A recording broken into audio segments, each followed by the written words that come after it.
So Brian, you define yourself as a guy that build things.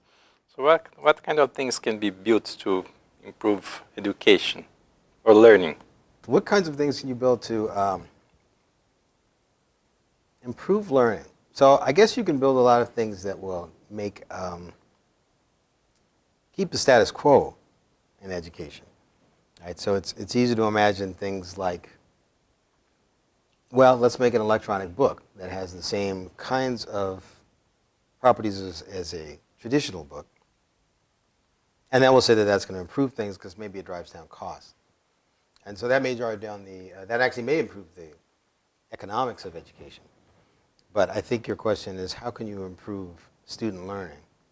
Yes. And in that case, it's sort of the sky's the limit. I think it sort of depends on where you want to go with that. So my particular work, the work that I tend to focus on has been a lot of mobile stuff.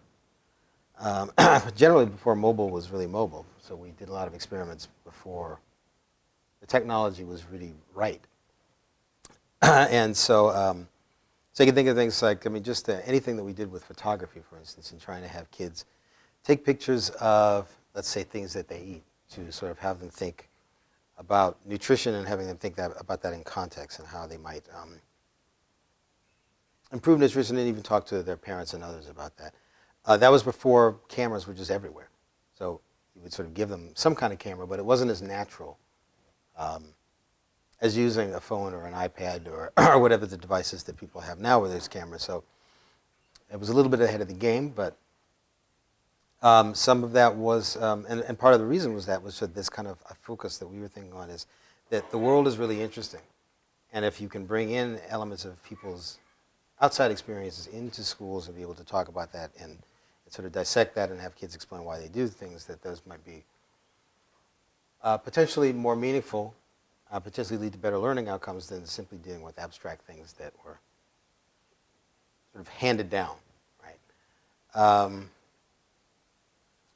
So I guess a lot of that, a lot of my systems tend to be much more sort of, trying to see how do you get people, students, particularly if we were dealing with K-12, how do you get them out of classrooms and to begin to sort of appreciate the natural world? And so certainly from a scientific standpoint, how might they sort of approach biology or the environment through having devices that help to show them things, make articulate or visible things that might be, as that's what we used to say, it was the sort of rendering the invisible visible, so that they might see properties in the natural world that otherwise wouldn't be there, and so then they can start to explore those. But otherwise, your question is very broad and good question.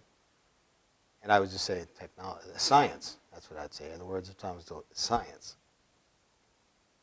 Okay, so, and how do you see those tools and this kind of living hands-on experience translating to continuing education, online education? So that's a big problem too.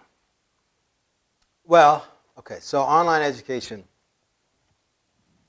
I think, has tended to be in a place where, interestingly, I think a lot of people, when they'll talk about online education, they talk about it as, initially, if you think about film, people had a camera and they put the camera in front of people who just walked through a play, right? And, radio formats may have been the same way you sort of do interviews and you do that, right? So very much eventually the medium of film and the medium of different media evolved to the point where they're richer and other things happen. I think online learning at the moment is still in this sort of pre kind of stage of, we're kind of like film and a play, which is to say that we've said, here's a traditional classroom and we can sort of emulate that online. So I think at some point we'll get beyond that. I guess since we knew that film did that, this is what I like to say, since we knew that film did that and other media did that, in some sense we shouldn't have done it. We should have actually said from day one, like, we're just going to leapfrog that. With the benefit of history, there was actually no reason to ever replicate, pardon me, there was never a reason to replicate the classroom online because we knew where it was going to go. We knew we wouldn't be happy there. So we just shouldn't have done it in the first place. It was a bad move. know your history, don't do that. So where will it go now? I think it's going to take creative minds. I think that, I imagine that a lot of the work that's being done in COIL is trying to think, how do you push the boundaries beyond simply having videotape lectures or, again, doing something that's very classroomy. So how do you increase the participation levels? How do you increase peer-to-peer collaborations? How do you change the nature of assessment in online spaces, since you can do things that you simply couldn't do? I suspect that there'll be more, bringing in interactive learning environments that have been used in K-12 and other contexts that haven't necessarily made it to the online space. So for instance, simulation and modeling, lots of things like that that aren't necessarily integrated now in science classes. Different ways of thinking about, sort of technologies for that digital humanities people or people in the literature, the literary arts, or other kinds of humanities where digital is there, and you might see it face to face, but it still hasn't reached the online setting. So I guess I think it's that's what needs to be done, and it's hard because, of course, we're in production mode. Right? So as people who are teaching or building online learning environments, they're active, right? And so people are in them, which makes it harder to sort of dismantle them, take things down. So it's that's often an interesting problem. Sort of how do we get past the fact that so there needs to be sort of research, almost sandboxes where you can go, let's test this over here, and then see if we can adopt that in a sort of larger university setting. My feelings about continuing education, of course, are I think that they're extremely important pieces of any university. I think they're they are typically sort of the stepchild, and don't get the respect that they deserve because they're not. It's not a degreed thing. So it's it's people some often coming for certification, sometimes degree completion, but an idea of a non-credit continuing ed program that's simply there to sort of help people learn is sometimes you're the cash cow. So make some money with that, and then be done with that. I think there are very important places, and I think that a lot of the experimentation that could happen in online education is going to happen there, given the very financial resources. That you can do more. In fact, my initial charge at RISD was really to think, how could we change the continuing ed arm to be the exploratory piece, where we could start to sort